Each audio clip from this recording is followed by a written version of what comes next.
I never believed that sound could stalk you until I stepped into the Blackhollow Warrens. Before that night, echoes were harmless curiosities, the kind you clap at in a cave to amuse yourself, watching your voice bounce back like a playful dog returning a stick. But in Blackhollow, echoes do not return as they were sent. They come back hungrier. Even now, as I write this, my voice is nothing but a memory. I haven't spoken in months. When I try, a thin rasp escapes, like wind through a cracked tomb. But my silence isn't the worst part.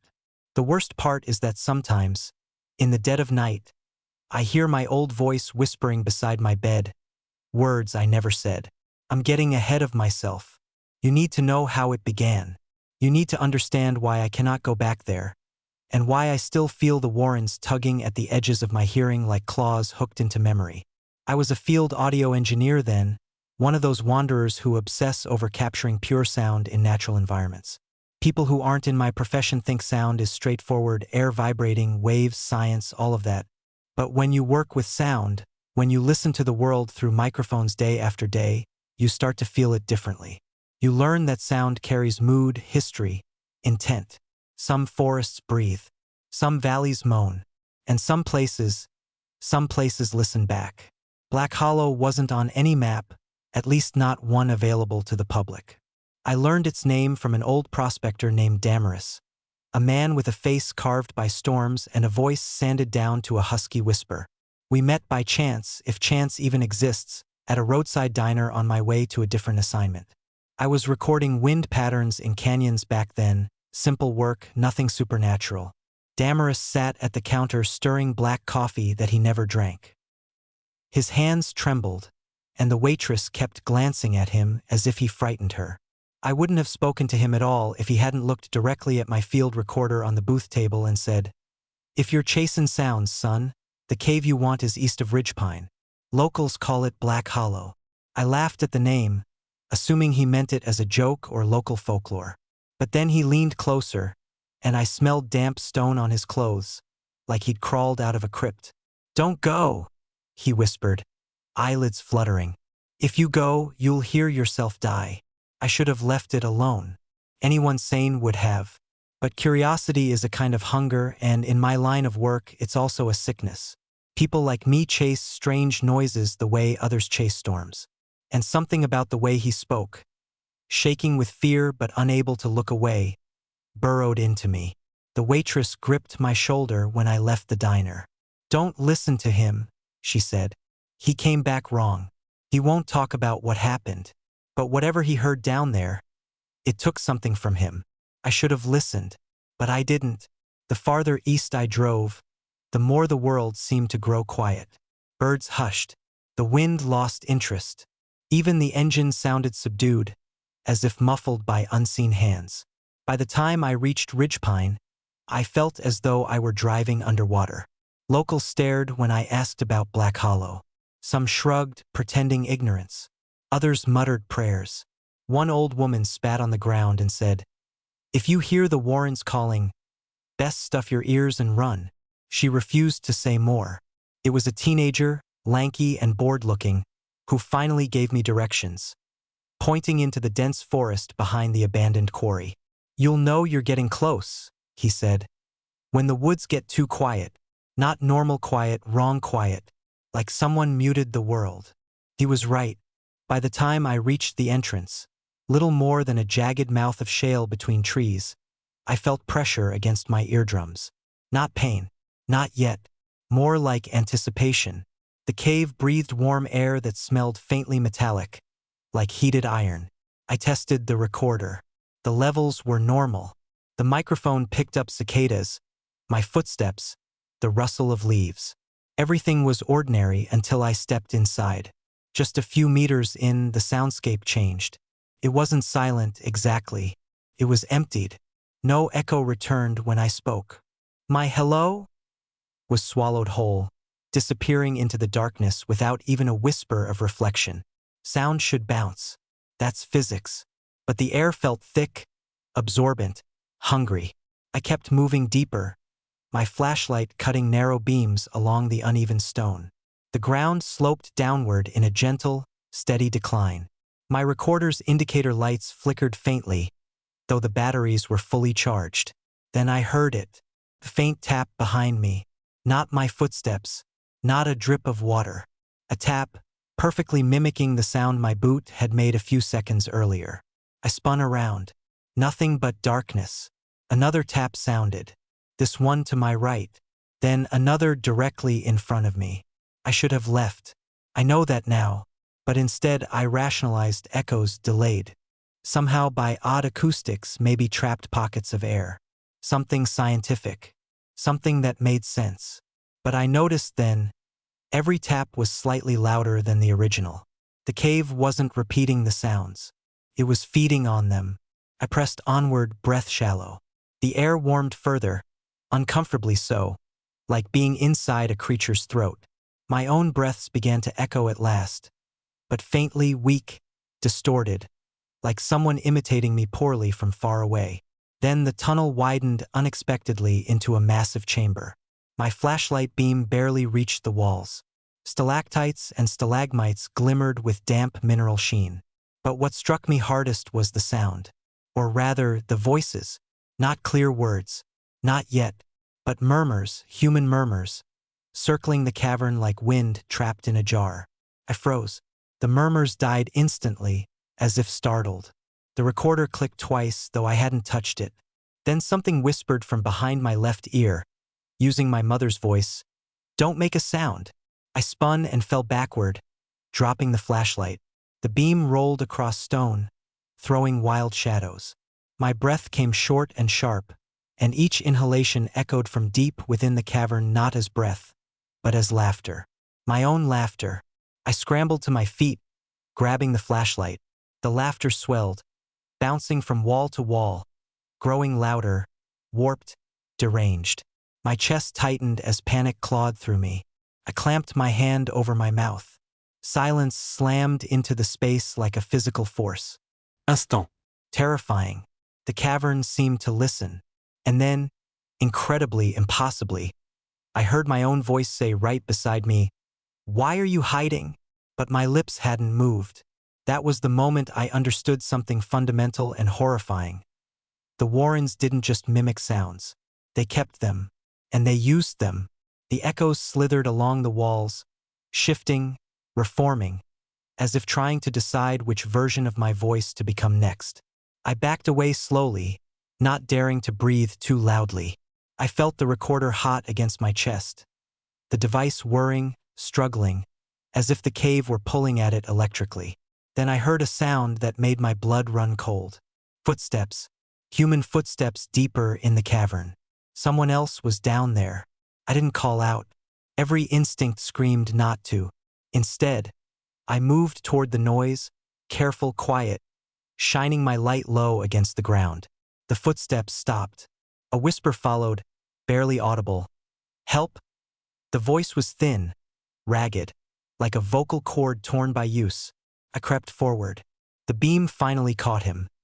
A man sitting against the cavern wall, clothes filthy, skin pale as moonlight. His hair hung in damp clumps. He clutched his throat with both hands. When he looked up at me, his eyes were filled with terror and relief all at once. He mouthed something silently. I leaned closer, heart hammering. His lips formed a single word. "Run." Before I could react, a sharp cry echoed across the chamber. His cry, but not from him, came from above, from the cavern's ceiling, from everywhere at once. The man squeezed his eyes shut as if in agony. The echo of his scream grew louder, sharper, tearing through the space like claws. And then, something invisible ripped the sound from him entirely. His mouth opened but nothing came out. Not even air. His body convulsed once, twice, and then he slumped sideways, utterly silent. I stumbled backward, bile rising in my throat. The Warrens had stolen his voice, and they were hungry for mine. I ran. That's the only word for it, pure, panicked flight. But the cave didn't let me go. Every step I took, every inhale was echoed back at me. Not as my own sound, but as something monstrous. The echoes grew thicker, heavier, vibrating against my skull like invisible fists. I could hear whispers now, Not just my own voice, not just the stolen man's, but hundreds of voices layered over each other, twisting into a low hum that pressed into my chest and made it hard to breathe. I wanted to scream. I wanted to warn the world that something alive, something intelligent, something cruel, dwelled in Blackhollow. But as soon as I opened my mouth, the cave swallowed the sound. My own scream came back to me, a hollow mockery. It wasn't my voice anymore. It was shrill and jagged, screeching with a tone that made my bones ache. I covered my ears, but the cave laughed, and I realized that it didn't need my mouth to steal me. It had already claimed a part of me the moment I entered. I tripped over a rock, sprawling face first onto the wet stone floor. The flashlight skittered out of my hand and spun away, the beam slicing frantic arcs through the darkness. I caught a glimpse of the walls, grotesque shapes formed by mineral deposits, or perhaps formed by the cave itself, like faces frozen mid-scream, mouths open as if pleading. My mind screamed, but my mouth could not. I crawled toward the dim glow of my flashlight. The whispers followed me, speaking in half-formed sentences, fragments of my own memories, things I had said aloud months ago, years ago, all twisted into alien rhythms. You shouldn't have come. You don't belong. Your voice? The last words were dragged out, stretched thin and warped. My chest tightened as though the cave was constricting me, trying to crush me silently. Then I heard it, a new sound, distinct from the others. Footsteps, lighter, faster. Not my own. I froze. They came closer. My mind raced. Was it another person? Or was it something else? Something that had taken the man's voice and worn it like a mask? The footsteps stopped suddenly, and in the silence, I could hear my own blood pumping. A soft voice whispered behind me, delicate and almost friendly, "It's okay. Don't be afraid." I turned slowly, and my stomach dropped. There was no one there. The voice came from everywhere at once. And then it spoke again. "Or maybe I am behind you." I tried to back away. My foot hit something cold and wet. I looked down. A puddle reflecting my flashlight beam, but not my reflection. In its ripples, I saw a shadowy figure crouched just behind me, faceless, silent, and moving like water. It mimicked my posture, my trembling, my panic, and I realized with horror that it was learning me, studying me. I stumbled forward blindly, the cavern twisting into shapes that should not exist. Stalactites hung impossibly low, stalagmites rose impossibly high, and the passages turned in on themselves, impossible geometries that no sane cave could form. And through it all, the whispers followed, circling me, layering, overlapping. "You are mine. Your voice will be mine. You cannot leave." I tried the recorder, desperate. Maybe if I recorded the sounds, I could find a pattern. Maybe I could use science to fight it. I held it out, and the lights flickered madly. The cave roared silently in response, a vibration through my bones. The recorder beeped, then shut off. Batteries full. Device intact. Powerless. The whispers grew louder, now almost a chorus. And then I heard something worse. A scream that was not a scream. It was the sound of my own throat being torn from the inside, a visceral sound that burned my ears. I collapsed to my knees, clutching my neck. My voice tried to form, but there was nothing. Just air. Just silence. And laughter. My laughter? Not mine. Echoing back at me. I ran again, blindly, turning corners that weren't corners, stepping over crevices that should not exist, trying to reach the faint glimmer of light I remembered at the entrance. But the cave had shifted. I knew it had shifted. The exit I had come through no longer existed. Blackhollow was alive, reshaping itself to trap me. And then I felt it. A touch. Light, almost playful, like fingertips brushing my hair. I whipped around. Nothing. But the air was thick with presence. I could feel it watching, tasting the fear that radiated off me. I tried to scream again. My mouth opened. My chest heaved. Nothing. Just the echo of what could have been my voice, coming back at me in jagged shards. I realized then that it wasn't just stealing voices. It was learning them, absorbing them, and the more it learned, the more human it became. I remembered the man I had seen, the one whose voice had been stolen. I shivered. How long had he been down here, voiceless, perhaps watching me, trapped in some private hell? And if I didn't escape, would I be next? Would I be reduced to a mimic, a shadow, a whisper bouncing endlessly in the dark? The whispers turned almost coherent. Words stitched together, mocking me. Do you hear me now? You cannot run. You belong. Your voice, your mind, your soul. And then I saw them. Hundreds of shadowy figures, their mouths open, twisting, faces melted and merging into the walls. Some were crouched, some crawling, all facing me. The cave's stolen voices had taken form, and now they watched, waiting. I backed into a narrow corridor, pressing my hands to my ears, willing the sound away. The corridor seemed to stretch endlessly, impossibly, like the cave had decided to play with my mind. I felt sweat pour down my back, my legs trembling. I had to move. I had to survive. Then a voice, my voice, unmistakably, but not mine, whispered directly into my ear. Speak. I froze. The urge was unbearable. I wanted to scream, to shout, to fight. I opened my mouth. A sound began to form. A hoarse, rasping noise. But it wasn't a scream. Not yet. The echo twisted it, split it, flayed it into something grotesque. And as it did, I felt a pull in my chest, a wrenching, like the cave was trying to claim not just my voice but my very identity. I bit my tongue. The sound cut off.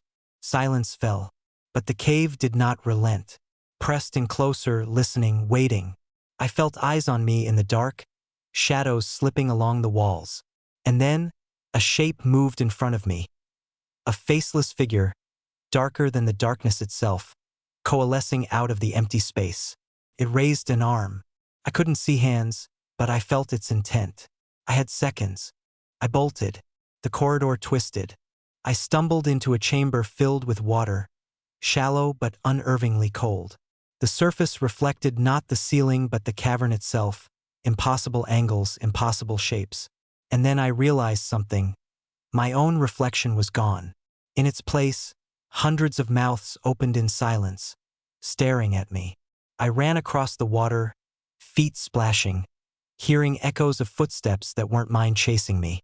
I rounded a corner and found an alcove with a faint glow, bioluminescent mineral or some natural phosphorescence, I couldn't tell. But it was the first real light I'd seen since entering. My heart soared. I ran toward it. And then the echo spoke, fully formed this time, a perfect copy of me, standing in the alcove ahead. You cannot leave, not yet. I skidded to a stop. The figure mimicked my every move, every twitch, every gasp. Panic surged so high I couldn't think. I had to act. I had to outsmart it. I remembered something I'd read in folklore, in the old warning notes I'd half dismissed. Do not make a sound. Do not acknowledge the echo as yourself. Do not engage it. I froze and the figure froze. Seconds stretched into eternities. The water lapped at my shoes. My chest heaved.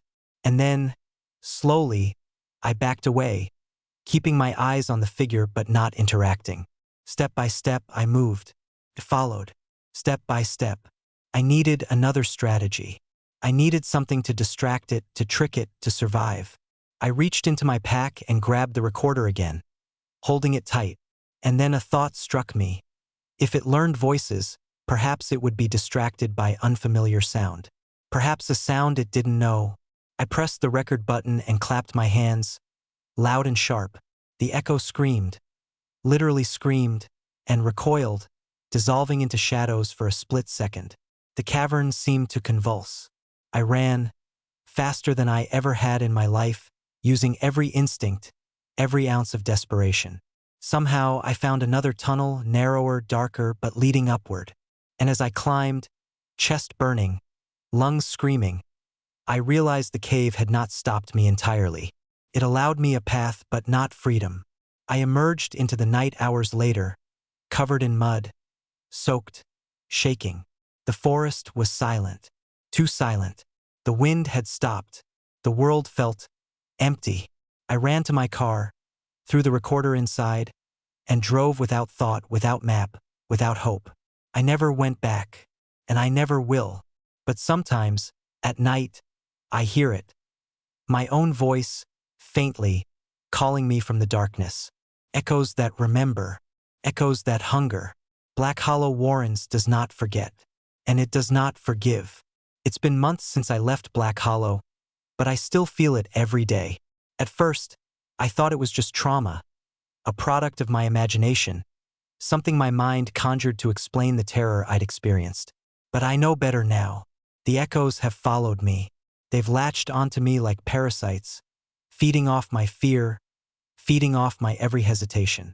I left the town behind, the quiet, empty streets of Ridgepine, the weathered faces of the locals who never spoke of the Warrens. I thought I'd never return. I thought the further I drove, the more I could outrun the echoes, the more I could outrun that creeping dread. But the further I went, the more they grew inside me. The whispers at first, soft and distant, like a child's voice just out of earshot. And then, as if they had tasted the sweetness of my fear, they began to grow louder, sharper. At night, I would wake to a voice beside me in the dark. At first, I thought it was my imagination. But it wasn't. It never was. "I'm right here," it would say, my voice but hollow. It would murmur things that only I knew. Phrases from my past, fragments of thoughts I had never said aloud, things I had never written, things no one could know. I tried to tell myself I was going crazy. I tried to convince myself it was all just a memory, a nightmare I couldn't wake from. But then I heard it when I was awake in broad daylight. I was driving through a small town in the foothills, trying to shake off the creeping unease, when I heard my own voice from the back seat. "Stop the car." I slammed on the brakes, heart hammering. The car jerked to a halt. I twisted around, but there was nothing. No one. The back seat was empty. I didn't leave the car. I didn't even breathe. I don't know how long I sat there. Could have been minutes. Could have been hours. The silence in the car pressed against me like a physical weight, but it wasn't the same silence as before. This was heavier, suffocating, as if the air itself had been stolen.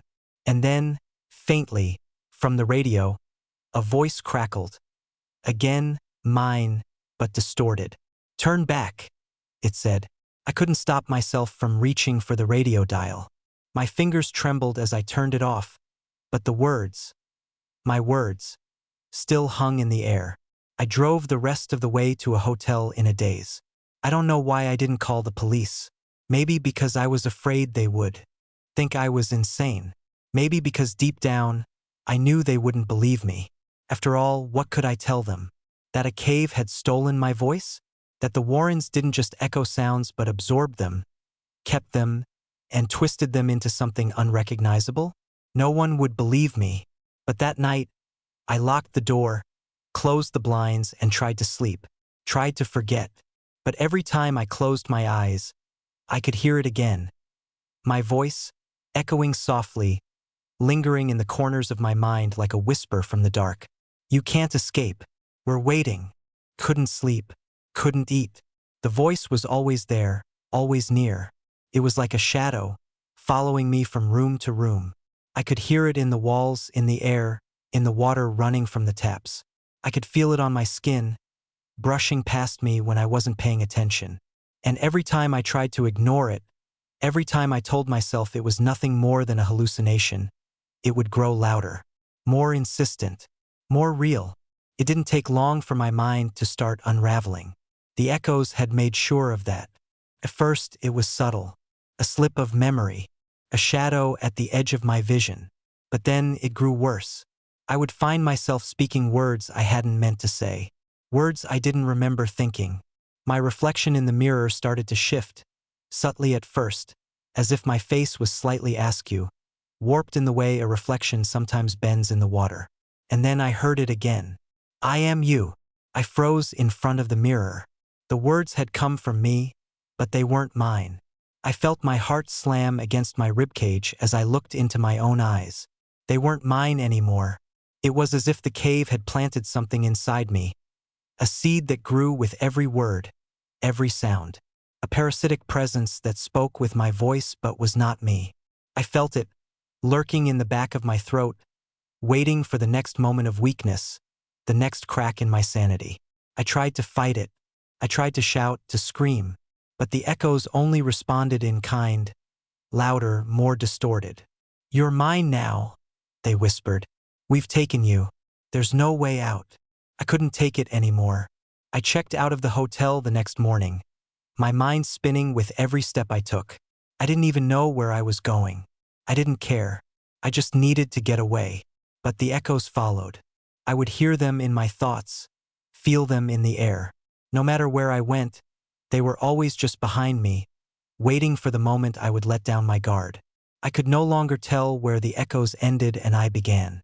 A few weeks later, I ended up at a therapist's office, thinking that perhaps, finally, someone could help me. Maybe this was all in my head. Maybe I could make it stop. The therapist listened patiently as I spoke, nodding along. I don't know what I expected, but it wasn't what happened. "Tell me again," she said softly, her voice calm and soothing. "About the cave." I stopped, the words dying in my throat. How did she know? I had never told anyone about Blackhollow. Not a soul. The whispers in my head stirred again, louder now, frenzied. I could hear them pressing against my skull, trying to break through. The therapist smiled gently, but there was something wrong in her eyes. Something hollow, something too knowing. "You can hear them too, can't you?" she asked. "The echoes?" I wanted to scream. I wanted to run. Couldn't breathe. My hands shook. I couldn't trust her. She wasn't real. She couldn't be real. No one could. The room was closing in on me. The walls trembled. The air grew heavy. I couldn't escape. Not this time. And then the voice, clearer than it had ever been before, echoed in the very air around me. "You belong to Blackhollow now. You always have." The sound of that voice filled the room, my voice, but not mine. It was laughing. And I knew then that the Warrens hadn't just taken my voice. They had taken my soul, my essence. I wasn't just haunted by the echoes anymore. I was the echo. The walls around me collapsed into darkness. The world collapsed around me as I sat in that sterile, white-walled room. The therapist, if she even was a therapist, was gone, replaced by something darker, something that knew me too well. The echo of my voice still echoed in the air, a faint whisper, as if it had always been there, just waiting for me to hear it. The walls trembled again. A strange buzzing sound, like static, began to fill the room. I clenched my fists, desperately trying to control my breathing. I could feel the walls closing in on me, pressing in, but I couldn't move.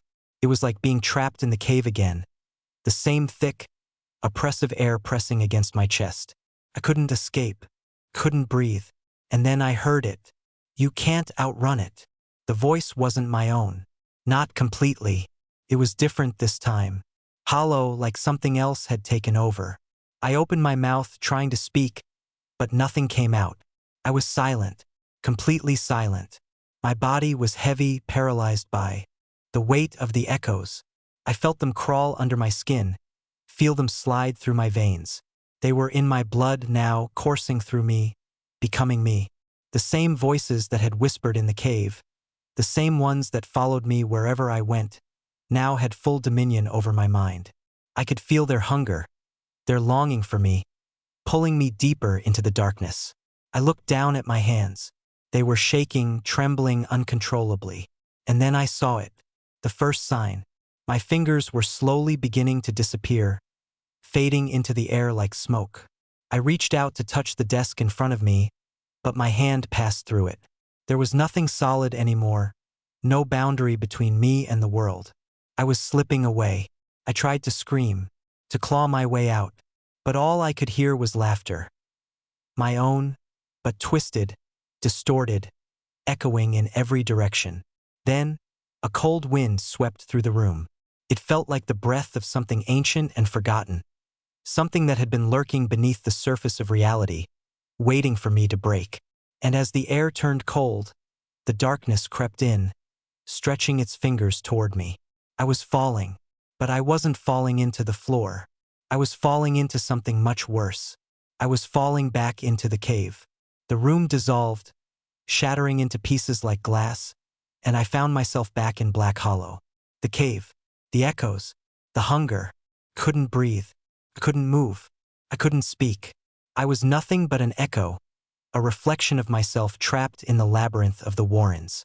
And now the Warrens were not just a place. They were inside me.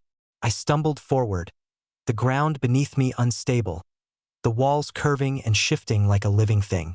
The tunnel seemed endless, stretching into an abyss that threatened to swallow me whole. My feet moved on their own, dragging me deeper into the bowels of the earth. The whispers had become a chorus, a maddening symphony of voices, all distorted and layered over each other. They pressed against my skull, suffocating me, suffusing every thought with their endless hunger. I could feel them tearing at me, taking me apart, piece by piece. I couldn't stop moving. I couldn't stop listening. The cave wouldn't let me. The echoes were inside me, not just my voice, but the voices of everyone who had ever stepped into Blackhollow. They were all here, trapped, lost in the dark. And now I was one of them. I looked up, and for a moment I thought I saw the man who had warned me, the one whose voice had been stolen. His hollow eyes stared at me, his mouth open in an eternal scream. His face was twisted, distorted, and he didn't speak. He couldn't. His voice was gone just like mine. I reached out to him, but he didn't move. He couldn't. He was just another echo, another lost soul absorbed into the cavern. The voices of the other lost souls grew louder. They surrounded me, their whispers merging into a maddening cacophony. I couldn't tell where their voices ended and mine began. I was drowning in the sound, suffocating on the echoes. I heard my own voice again, but it wasn't mine anymore. It was a perfect imitation of my own fear, my own desperation. The cave had learned me, the echoes had learned me, and now they were speaking with my voice, using my pain as their own. "You are one of us now," the voice said. "You belong here." I tried to speak, but no words came.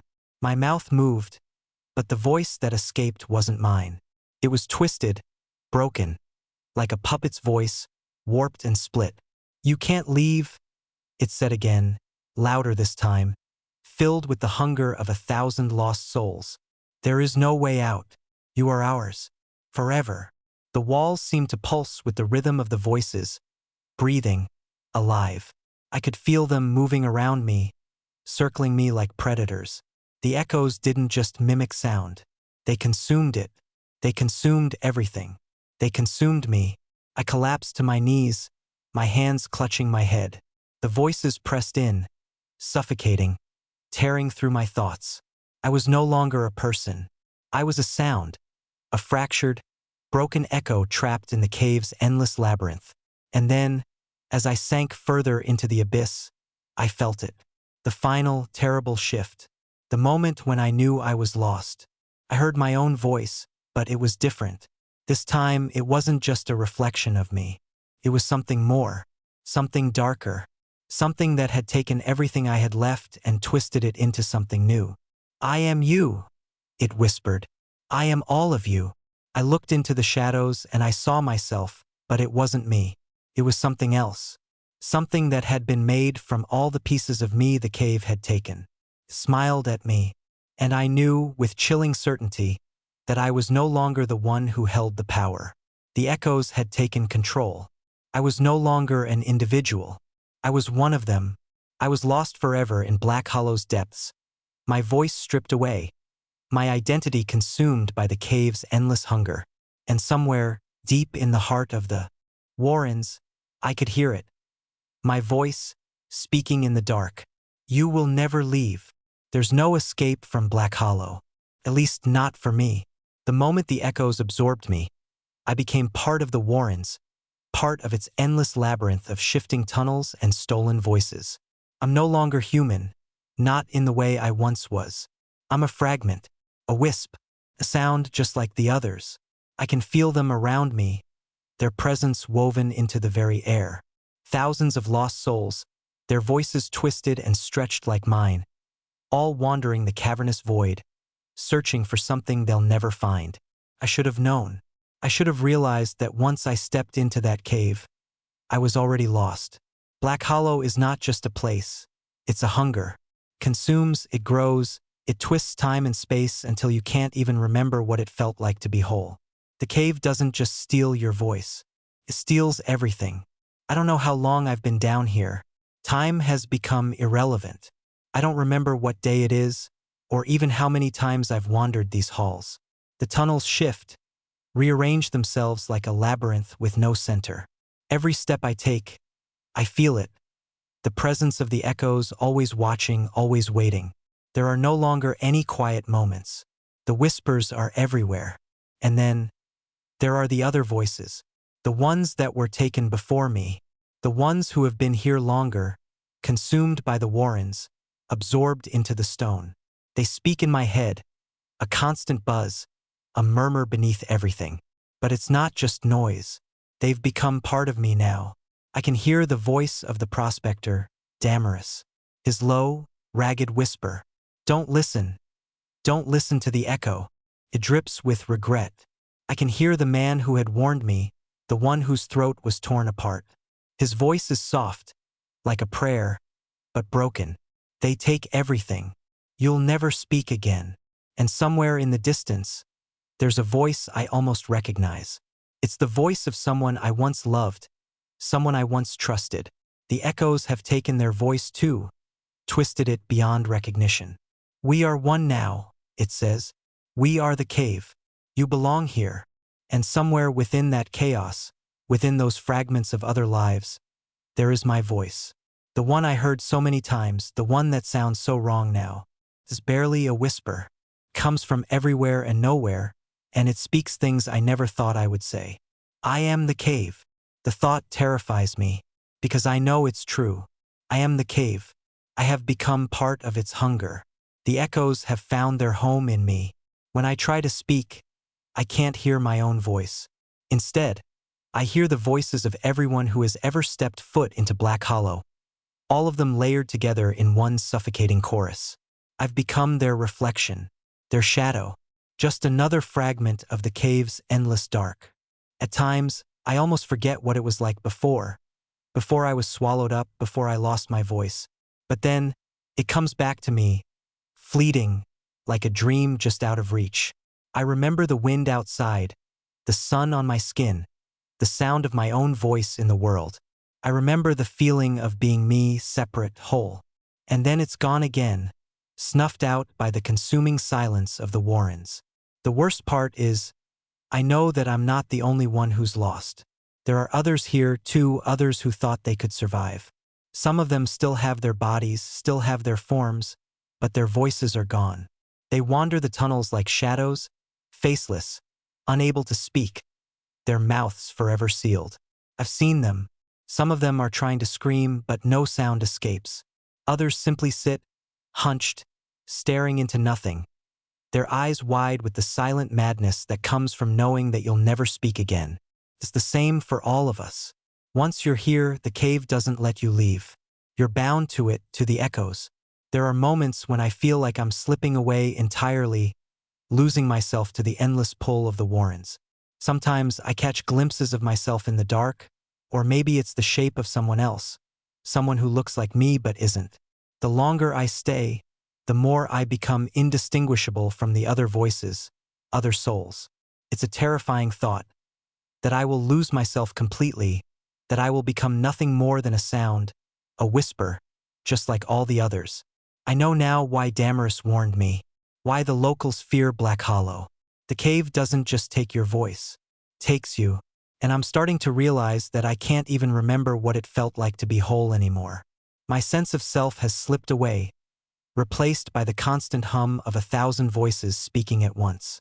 They tell me I belong here. They tell me I am part of the cave now. I've become just another part of its insatiable hunger, another echo in the dark. But the thing that terrifies me the most, the thing I can't stop thinking about, is the way my voice sounds, how it echoes back at me, twisted and wrong.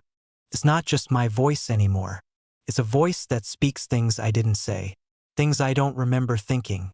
It knows things about me, things I don't even understand.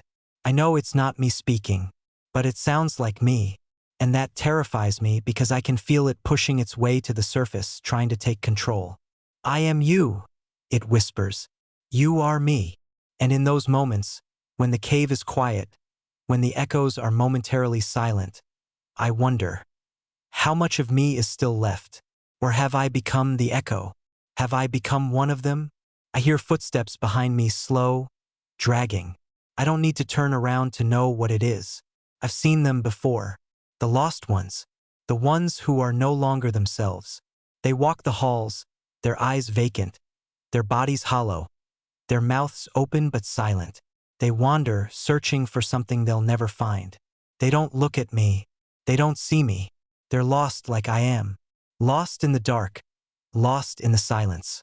And soon, if I don't slip away completely, I will become one of them. I will wander these halls forever, searching for a way out that doesn't exist. The echoes in my head are growing louder now. I can feel them trying to take control. They're using my voice against me, twisting it, warping it. They're trying to make me one of them, to make me them. I don't know how much longer I can fight it. I don't know how much longer I can resist. And in the distance, the whispers call my name.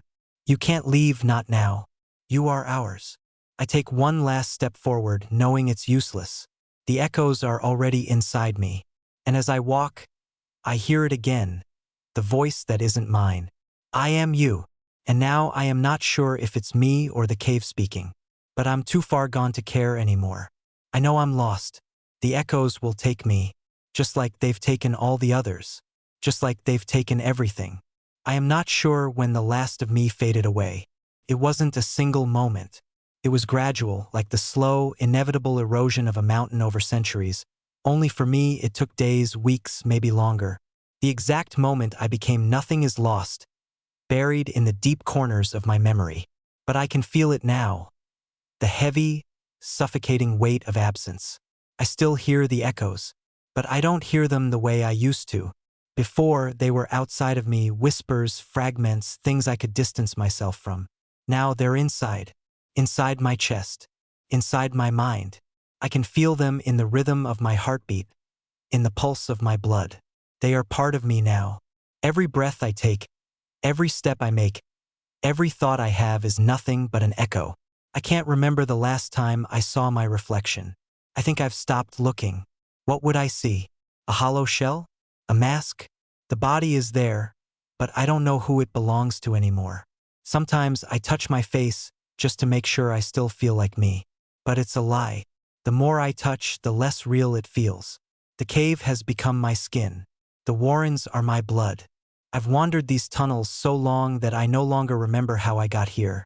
The paths twist and turn endlessly, and the deeper I go, the more everything distorts. There are no straight lines in Blackhollow. There's no such thing as a beginning or an end.